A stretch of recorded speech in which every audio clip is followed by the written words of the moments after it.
Bonjour, bonjour, le jardin des murmures. J'ai reçu une lettre et on est le matin et je suis très rarement là le matin. J'avais envie de passer un moment avec l'auteur de cette magnifique lettre qui s'adresse au jardin des murmures et que j'ai reçue lorsque apparemment j'étais en Espagne. Comme un rêve qui s'est mis là, qui s'est posé dans cette boîte aux lettres, qui a été mis sur la table de notre maison. Et il n'y a pas de question, j'ai pas besoin d'y répondre. D'ailleurs, je ne suis pas là pour y répondre, je suis là juste pour faire écho, pour amplifier ce murmure d'une vie pour demain, de construire une société par nos entreprises, la société de demain. Et ce que ça m'évoque, c'est que la société de demain, elle est là aujourd'hui. Elle est là par les actions qu'on pose aujourd'hui. Aujourd'hui et pour tous les jours de notre vie. Et donc, à toi qui m'as écrit cette lettre, tu te reconnaîtras, et qui l'a écrit au jardin des murmures, j'ai envie de te raconter une histoire. Une entreprise au service de ma vie, de mon épanouissement. Tu sais que ça fait 11 ans que je me dédie à cette phrase que tu écris si bien. Je me dédie à ça et tous les jours, je n'exagère pas, c'est pas une expression, je me dédie au fait de me demander quel est mon épanouissement, de quoi j'ai envie. Et tu sais, je suis un être humain, qui plus est une femme, cyclique, avec des envies différentes, avec un enfant, pas d'enfant, un enfant qui grandit, un enfant qui est adorable, un enfant qui est diablotin, un chéri avec qui ça se passe super bien, puis super mal. La vie, en somme. Et donc, la première chose que j'ai envie de te dire, c'est construis chaque jour. Construis chaque jour avec l'identité propre de ces cycles. Parce que ce qui te fera rêver à un moment donné ne te fera plus rêver à d'autres. Ce qui sera important pour toi à un moment donné ne sera plus important à un autre. Et surtout sans oublier notre santé. Notre santé qui est le pilier de tout ça. Qui fait que tout ça c'est possible. Puisqu'en fait, c'est parce qu'on est en vie que tout ça est possible. Alors, ce que je voudrais te partager avec ce que je traverse moi personnellement aujourd'hui, c'est une nouvelle étape, mais j'en ai eu plein. Mais surtout, c'est une étape de vérité. Une étape de vérité qui te demande chaque fois de réajuster au millimètre. Tu sais, ce serait un peu comme avoir acheté un pull, voilà, et puis te dire, oh, il n'est pas parfait, j'aimerais bien le réajuster ici, puis faire qu'il soit serré. Ah non, c'est trop serré. Alors, le faire plus large, puis les manches plus courtes. Ah non, en fait, les manches plus longues. Et réajuster au millimètre. Faire de la haute couture de ta propre vie. En ce moment, je traverse un réajustement du pull. et je vois aussi les fausses vérités, les fausses idées que j'ai et qui me sont données de l'extérieur.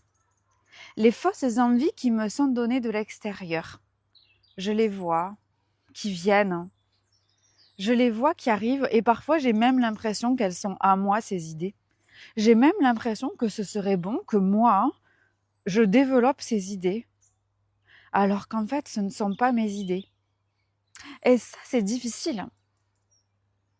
Ça, c'est difficile de se rendre compte quelles sont les idées que j'ai et qui sont les miennes et quelles sont les idées que je poursuis alors qu'elles ne sont pas les miennes. Alors évidemment, il y a une première chose qui est assez facile, c'est se couper des réseaux sociaux. Ça c'est très facile. Ça, c'est une action immédiate.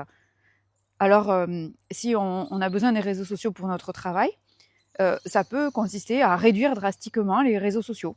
Drastiquement. C'est-à-dire utiliser pour communiquer soi et puis pour répondre aux gens qu'on a la chance de côtoyer et terminer. Éviter de scroller, éviter de passer du temps, éviter de lire. Ça peut être une technique. Et ça nous évite de faire rentrer l'extérieur à l'intérieur. En fait, c'est un peu comme une épreuve respect de soi. Mais parfois, ça, c'est pas dans la volonté de chacun. Alors, ce que j'ai envie de te partager du chemin que je vis aujourd'hui, c'est de suivre chacun de tes élans. Suis chacun de tes élans, sans les questionner, sans te dire qu'ils sont trop, s'ils sont pas assez. Tu sais, on fait partie de ces gens où on a pu nous dire qu'on était trop ceci, trop exigeant, trop créatif, voilà. En fait, on n'est jamais trop. C'est juste la phrase qui est erronée. On est trop pour ce que cette personne est capable d'assumer, d'ingérer, d'écouter, de comprendre. On est trop pour quelqu'un d'autre. Je te fais une petite parenthèse. Moi, un jour, j'ai la grand-mère de ma fille qui lui a dit « T'es trop speed ». Et donc, elle a été marquée par ça. Et je sais pas pourquoi, ce soir-là, on était donc chez sa grand-mère paternelle. Et donc, je suis allée la voir dans son petit lit. Je lui dis « Ça va, la journée s'est bien passée ?» Tu sais, petit bilan de fin de journée. Elle me dit « Oui, mais quand même, mamie, elle m'a dit que j'étais trop speed et moi, je suis pas d'accord. » Et je dis « Ah bon, elle t'a dit ça? Comment ça? Elle t'a dit que t'étais trop speed ?» Et le choc générationnel de l'éducation. Et du coup, elle me dit « Bah oui, elle m'a dit ça parce que je sautais, je dansais, voilà. » Et je lui dis « Tu sais, c'est juste que les gens, ils n'ont pas appris à parler correctement. Donc, quand ils te disent « tu », en fait, ils voudraient dire « je », mais ils savent pas formuler la phrase parce qu'on leur a pas appris. Donc, elle voulait dire « je suis fatiguée », que tu danses, que tu machin, que tu sautes, que... Elle voulait dire « je suis fatiguée » ou je suis je sais pas quoi, il faudra lui demander, que tu... que je te vois. Voilà, parce qu'en fait, si elle était dans une autre pièce et que tu avais dansé, sauté, etc., elle t'aurait pas vu ni entendu, et du coup, bah, ça lui aurait rien changé. Donc en fait, ce qu'elle voulait dire, c'est une phrase qui commence par je, et en fait, elle a dit tu, et ça t'a blessé. Et voilà, donc c'est pour ça que toi, il faut pas que tu fasses ça non plus, tu vois. Voilà. Donc on discutait de ce sujet. Mais en fait, ma fille, elle est jamais trop speed. Ça dépend par rapport à qui, quoi on la compare, et ça dépend du réceptacle. Voilà. Par exemple, moi, de toujours, ma fille, elle a jamais mangé à table assise. Donc, elle mange debout, elle fait la roue, elle fait sa life, quoi. Et en fait, moi, je suis quelqu'un, j'adore le calme pour manger. Et du coup, bah, très souvent, je lui dis, écoute, voilà, là, on va avoir plusieurs solutions. Moi, j'ai besoin de calme pour manger. Comment on peut faire pour manger ensemble? Voilà. Ou bien, j'ai besoin de calme pour manger. Qu'est-ce que tu préfères? Est-ce que je pars dans une autre pièce pour manger au calme? Ou est-ce que toi, tu te sens de faire autrement pour que moi, j'ai le sentiment d'être au calme? Voilà. Mais c'est moi. C'est moi qui ai besoin de calme. C'est pas elle qui est trop ceci ou trop cela, en fait. Hein. Elle est un enfant. Et je suis hyper contente qu'elle saute partout pendant les repas parce que j'ai un enfant vivant, quoi. Et ça, voilà, par rapport à tous les parents qui ont perdu un enfant, bah, je pense qu'ils aimeraient beaucoup que leurs enfants ils sautent partout à table et qu'ils fassent la roue. Et donc, remettons les choses à leur place. Donc, je ferme la parenthèse. Donc, tu n'es pas trop. Tu n'es pas rien de trop, rien de pas assez. Tu es comme tu es, mais selon les personnes avec qui tu évoques qui tu es, bah forcément, ça va paraître ceci ou cela. Alors, mon conseil, même si tu m'en demandes pas, mon conseil, il va être d'être vraiment toi et de suivre tes élans sans jamais les questionner. Moi, il y a 2 ans, j'ai eu un élan. 2 ans. Et c'est pour ça, en fait, que j'ai envie de te donner ce passage que je traverse pour que tu réduises ce temps-là. Moi, je questionne très peu mes élans. Très, très peu. Donc, quand j'ai un élan, je le fais. Sauf que des fois, j'ai des élans qui coûtent beaucoup d'argent. Ou qui remettent en question énormément de choses. Là, je suis en train de traverser ça en ce moment. Et donc, il y a 2 ans, j'ai eu un élan qui était de ne plus m'habiller avec des matières synthétiques. De s'habiller en 100%. 100% coton, 100% lin. Puis en plus, en France, on a de la chance, on cultive beaucoup de lin. Donc, on pourrait être autonome en habillement de lin en France. Personne ne le sait parce qu'on l'exporte. Mais voilà, je dis ça en passant. Et donc, ça remet en question en fait tout l'habillement. Parce que si je le fais pour moi, je le fais pour mon enfant, je le fais pour mon conjoint s'il est d'accord. Voilà, ça veut dire beaucoup d'argent, ça veut dire beaucoup de recherche parce que c'est difficile à trouver. Et que moi, j'ai des spécificités. Je peux pas être serrée en bas. J'aime pas quand c'est en plan haut. Enfin bon, bref, ça va avec les... les cerveaux délicieux, tout ça. Et donc, ça m'a pris du temps. Ça a pris du temps et puis moi, je suis hyper sensible au niveau de la peau. Donc, ça m'a demandé de trouver des matières ultra douces au-delà de ce que les gens disent comme doux. Parce qu'en fait, ça dépend de pour qui tu te positionnes. Et j'ai le souvenir de parler avec une amie qui me dise ah non, mais le cachemire, ça peut pas être plus doux, quoi. C'est la matière la plus douce. Et donc, j'ai acheté un pull 100% cachemire. Et puis, ça coûte énormément d'argent. En fait, quand je l'ai reçu, moi, je l'ai pas trouvé doux du tout.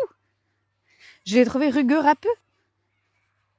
Donc, ça dépend par rapport à qui on se positionne, comment on est chacun. Et donc, en fait, j'ai suivi cet élan, mais j'ai mis beaucoup de temps à mettre tout ça en place parce que ça demande beaucoup de temps de recherche, etc. Et en fait, récemment, je suis tombée sur une étude qui vient de sortir sur la fréquence des habits et qui montre en fait que les habits qu'on porte, sans aucun étonnement, ont une influence directe sur notre santé. Voilà, notre santé physique et donc évidemment mentale, émotionnelle, relationnelle, etc. Et donc, cet élan, quand je l'ai reçu, je ne savais pas du tout qu'il y avait tout ça. Je ne savais pas toutes les implications que ça avait. Mais j'ai reçu l'élan. Et donc maintenant, c'est à moi de construire au-delà de tout ce que j'entends. Parce que j'entends des amis qui me disent « Oui, non, mais si c'est pas 100% et que c'est 82 ou 3%, ça devrait aller. » Bah non, en fait. Je vais pas... Moi, j'ai très peu d'habits, mais le peu que j'ai, je vais pas tout changer pour un truc à moitié, quoi. Donc c'est soit tout, soit rien. En fait, chez moi, c'est comme ça. Il n'y a pas de nuance. Il n'y a pas de compromis. Voilà, et ça c'est en suivant l'élan. Un deuxième élan que je vis un peu en ce moment, enfin un peu, un peu beaucoup, c'est que moi, tu sais, dans mon entreprise, j'ai pas d'équipe. Et pour avoir eu cette conversation ensemble, tu sais combien ça peut être une souffrance d'avoir une équipe. C'est-à-dire de trouver ça lourd, de trouver ça difficile, de trouver ça très responsabilisant, de trouver ça frustrant parce que les gens ils comprennent pas immédiatement, donc tu passes 1 heure à leur expliquer, à vérifier ce qu'ils ont fait, à refaire avec eux, alors qu'en fait dans cette heure-là t'aurais déjà fait le taf, tu vois.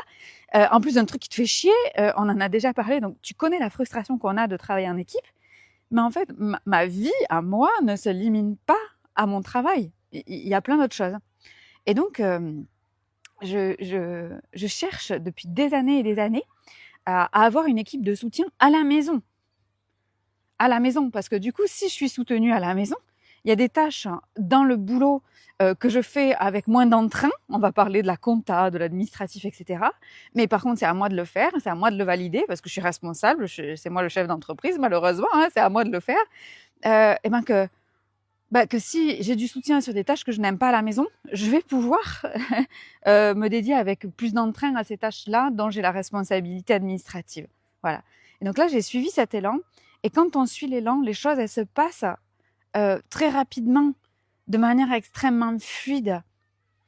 Et donc, le conseil que j'ai à te donner, c'est peut-être, dans ton langage, de dire que tu construis le monde d'aujourd'hui. Que tu construis le monde vraiment d'aujourd'hui. Parce que tu sais, tu n'es plus en train, et ça fait longtemps, de créer le monde de demain. Tu crées déjà le monde d'aujourd'hui. Et on le crée en choisissant nos pensées, et on le crée en respectant à la lettre l'élan, la mission qui nous est donnée. Tu sais, c'est un peu comme Mission Impossible et ces machins là où on te dit cette mission, si vous l'acceptez. Nous, on reçoit des trucs, quoi. Cette mission, si vous l'acceptez, si on l'accepte et on y va vraiment, mais on se compromet pas. On y va vraiment où on dit j'ai peur là. J'ai peur mais j'y vais, ou j'ai peur mais j'y vais pas. Mais être honnête, radicalement honnête. Radicalement honnête. Et par rapport aux vêtements, ça peut paraître quelque chose de très futile. Moi qui en plus n'aime pas faire les magasins, j'aime pas passer du temps à faire ça, alors tu vois, c'est le comble.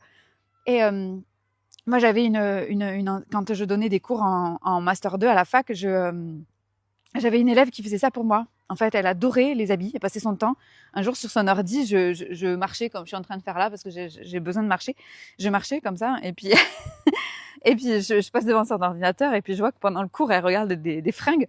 Alors moi, ça m'a jamais embêtée, parce que du coup, moi, j'ai beaucoup plus de facilité à me concentrer quand je fais plusieurs choses en même temps. Donc je savais qu'elle n'était pas en train de faire autre chose que le cours, mais voilà. Et du coup, à la fin, elle est venue, elle me dit Madame, je suis vraiment désolée, j'étais en train de consulter des trucs d'habits, mais vous savez, je vous écoutais quand même, tout ça. Je dis je sais bien que tu m'écoutais quand même.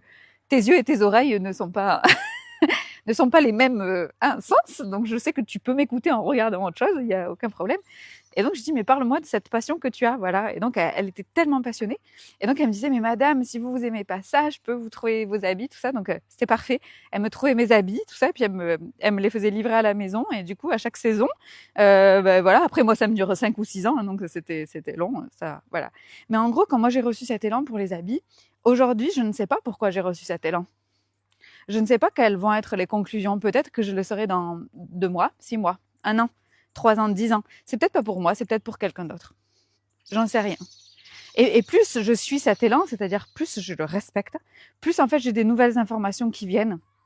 Par exemple, j'ai découvert un reportage de quelqu'un qui a fait ça sur l'étude des pieds et qui disait qu'avec les chaussures que nous avons en plastique, hein, en pétrole, en fait, nous avions une déconnexion avec évidemment la terre et que du coup, c'était hyper dangereux de porter les chaussures qu'on portait puisque la peau était très fine sous les pieds et tout ce qu'on porte remonte par la plante des pieds et qui est le lien de la terre. Donc en fait, on se nourrit par les pieds de merde. Et donc, ah mince, ah oui, donc ben, évidemment, il y a les chaussures aussi. Et ainsi de suite. Et puis aussi, en faisant toutes ces recherches, on voit l'état du monde. Donc c'est intéressant, regarde, j'ai un petit cœur pour toi. Voilà. Donc le partage que je veux te faire, c'est de suivre tes élans. Dans ce moment de transition pour toi, suis tes élans sans jamais les questionner. Voilà, suis-les. Ça ne veut pas dire de suivre ses émotions. Attention, ça n'a rien à voir. Hein, voilà. Mais suis l'élan, les messages que tu reçois et qui sont inquestionnables. Suis-les. Et comme ça, tu ne te contentes pas, entre guillemets, de construire le monde de demain, tu construis le monde d'aujourd'hui. Voilà. On dit que nos enfants, ils n'ont pas besoin de grands discours, ils ont besoin de nous voir. Ils ont besoin de nous voir à l'œuvre, ils ont besoin d'exemples. Et je pense que si jamais on voulait construire peut-être potentiellement le monde de demain, sachant que c'est eux qui le construiront, la meilleure façon, ce serait de leur donner un exemple. Et donc, on veut leur donner un exemple de quoi ? Et ça dépend de toi. Ça dépend de ce que tu veux leur transmettre. Alors choisis ça, et puis après tout le reste va en découdre, en dérouler. Salut!